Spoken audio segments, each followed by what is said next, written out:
All right, buyer boot camp, day 4, and this is a fun one. You have got your pre-approval and financing ready. You've got a trusted real estate advisor. You have your list of what you know you need to get. Now comes the super fun part.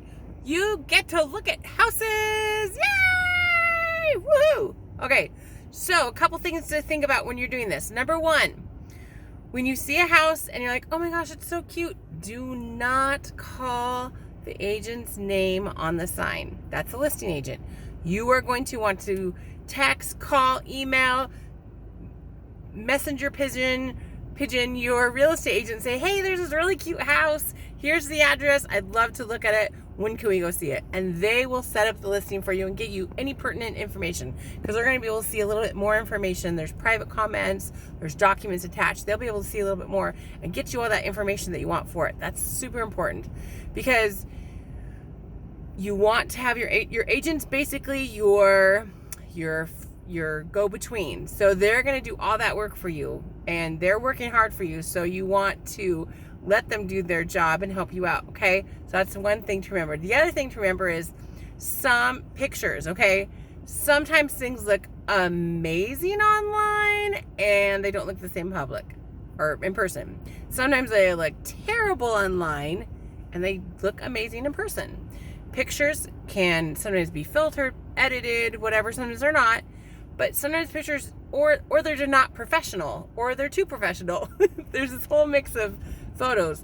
If something is in your price range and fits your parameter, go check it out. There's no harm in it, okay? It might be perfect, and you just need to go look at it. And also, look at houses. Don't just assume or pass over. I have had people who I've been like, oh, you should see this house. And they're like, nah. And then they see it and they're like, yeah. So it's true. It's very true. Okay.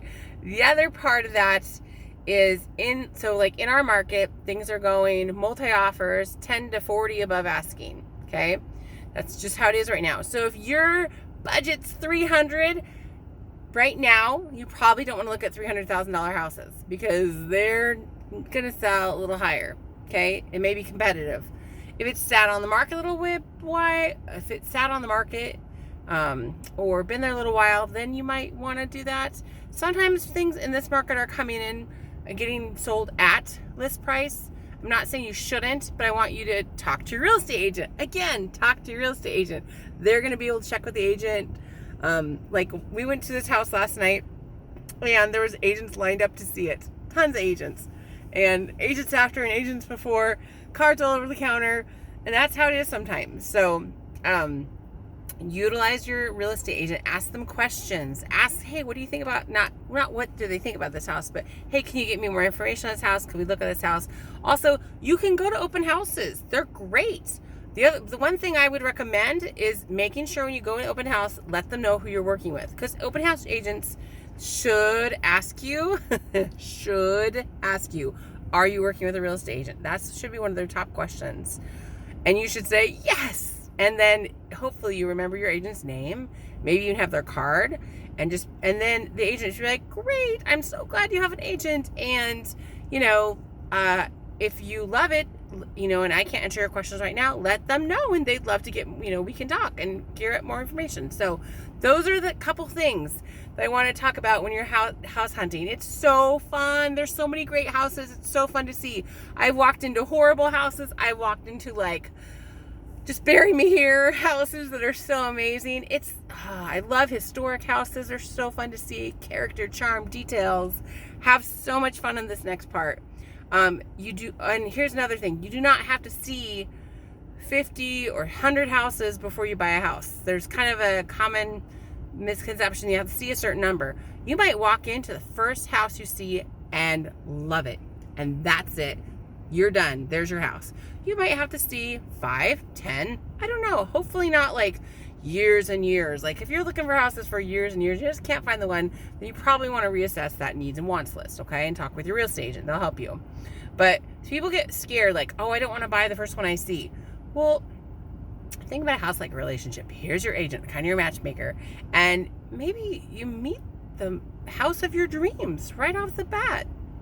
Should you look at other ones? Maybe, but if it's the perfect house, do you need to? Probably not. Okay? Or here's the other thing is when you're buying and thinking, you're going to be making, if you pay financing with financing, you're going to be making monthly mortgage payments or paying cash for a house. You won't be like, well, I guess this is okay. I guess we can move here.